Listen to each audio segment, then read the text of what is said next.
প্ৰধানমন্ত্ৰী যক্ষ্মা মুক্ত ভাৰত অভিযানৰ অধীনত দেশব্যাপী ৰূপায়ণ হৈ থকা ৰাষ্ট্ৰীয় যক্ষ্মা নিৰ্মূলকৰণ অভিযানৰ অন্তৰ্গত আজি চৰাইদেউ জিলাৰ মথুৰাপুৰ চাহ বাগিচাত এখন সজাগতা সভাৰ আয়োজন কৰা হয়। মথুৰাপুৰ চাহ বাগিচাৰ চিকিৎসালয়ত অনুষ্ঠিত হোৱা সজাগতা সভাত সমল ব্যক্তি হিচাপে উপস্থিত থকা চৰাইদেউ জিলা যক্ষ্মা কেন্দ্ৰৰ জ্যেষ্ঠ চিকিৎসক তত্ত্বাৱধায়ক মৃত্যুঞ্জয় দাসে 2025 চনৰ ভিতৰত ভাৰতবৰ্ষক যক্ষ্মা মুক্ত কৰিবৰ বাবে চৰকাৰীভাৱে গ্ৰহণ কৰা পদক্ষেপসমূহৰ বিষয়ে ভাষণ দিয়ে। সভাত মথুৰাপুৰ বাগিচাৰ সহপৰিচালক প্ৰাঞ্জল চেতিয়া, শিক্ষক দুষ্যন্ত কুমাৰ নাথ আদি উপস্থিত থাকে। সভাত ONGCৰ তৰফৰ পৰা যক্ষ্মা ৰোগীলৈ আগবঢ়োৱা পুষ্টিকৰ খাদ্যৰ টোপোলা বাগিচাখনৰ ৰোগীসকলৰ মাজত বিতৰণ কৰা হয়। আপোনালোক নিশ্চয় অৱগত যে ভাৰতৰ প্ৰধানমন্ত্ৰী নৰেন্দ্ৰ মোদী ডাঙৰীয়াই 2025 চনৰ ভিতৰত ভাৰতবৰ্ষক যক্ষ্মা মুক্ত কৰিবৰ কাৰণে এক বিশেষ পদক্ষেপ গ্ৰহণ কৰিছে। প্ৰধানমন্ত্ৰী এই আহ্বানৰ প্ৰতি সঁহাৰি জনাই আজি আমি চৰাইদেউ জিলা স্বাস্থ্য বিভাগৰ উদ্যোগত সোণাৰী DTCৰ আণ্ডাৰত মথুৰাপুৰ বাগিচাত আমি এক সজাগতা সভা অনুষ্ঠিত কৰিছিলোঁ। ইয়াতে মুঠ 27 জন যক্ষ্মা ৰোগী আছে আৰু আমাৰ এই 27 জন যক্ষ্মা ৰোগীৰ মাজতে আমি এই সজাগতা সভা অনুষ্ঠিত কৰিছিলোঁ।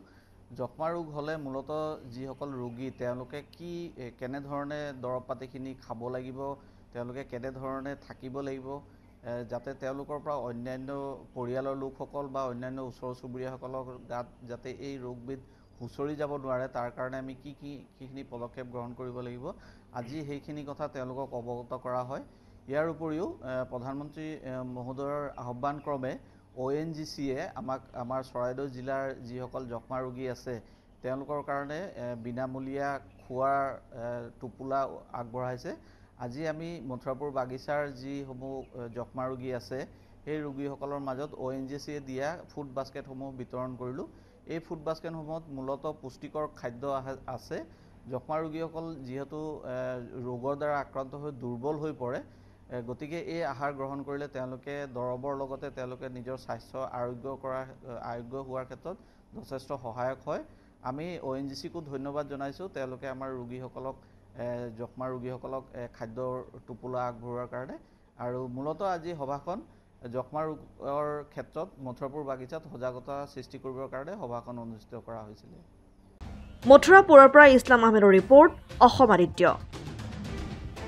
NKS হুণ্ডাইলৈ স্বাগতম। নৰ্থ ইষ্টৰ প্ৰথম GDSI 2.0 ফিচাৰ্ছ ডিলাৰ হৈছে NKS হুণ্ডাই। অত্যাধুনিক সা সুবিধাৰে তৈয়াৰী মষ্ট আপডেটেড হুণ্ডাই ডিলাৰ এতিয়া ডিব্ৰুগড়ত।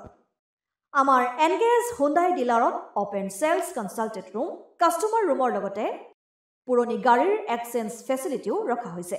ইয়াত চেলছৰ লগতে ছাৰ্ভিচ ছেক্টৰৰ সুন্দৰ সুবিধা আছে। প্ৰয়োজনীয় সকলো এডভান্স টুলছ, হুইল বেলেন্সিং, এলাইনমেণ্টৰ অত্যাধুনিক machine, post hydraulic lift, fully train men পাৱাৰৰ লগতে nitrogen gas filling facility, fully automatic car washer ফেচিলিটিও আছে।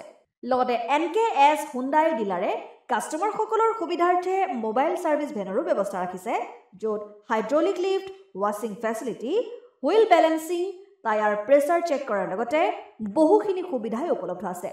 NKS হুণ্ডাইলৈ আহক আৰু সুবিধাসমূহ গ্ৰহণ কৰক।